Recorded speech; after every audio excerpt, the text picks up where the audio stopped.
Pujo saapuu kaupunkiin. Asukkaat vapisevat kauhuissaan. He ovat sulkeneet ikkunansa ja ovensa, jotta Pujo ei pääsisi heidän kimppuunsa.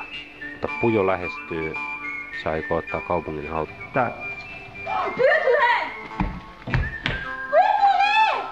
Ei hätää.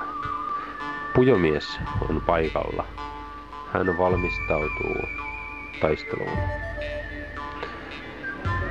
Pujo on kohdattava silmästä silmään. Pujomies tietää tehtävänsä. Se on kaupungin ja sen asukkaiden pelastaminen. Aurinko paistaa hänen selkäänsä, mutta se ei haittaa. Pujo on tuhottava.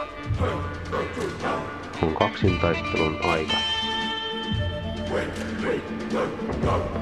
Pujomies ja Pujo tietävät, että jompikumpi heistä voittaa. Tämä kaupunki on liian pieni heille molemmille.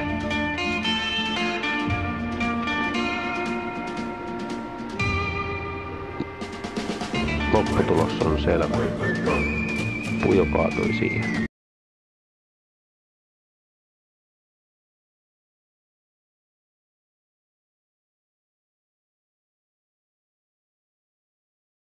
Nuoripori 2100 järjestää Pujon kitkemistalkoot kesä-heinäkuun vaihteessa Porissa.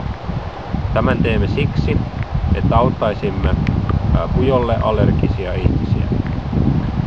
Pujolle on allerginen noin 20% kaikista suomalaisista, ja Pujon kitkeminen auttaa paikallisesti, koska Pujon siemenet leviävät varsin lyhyen matkan, jolloin Pujon hävittäminen paikallisesti auttaa oikeasti.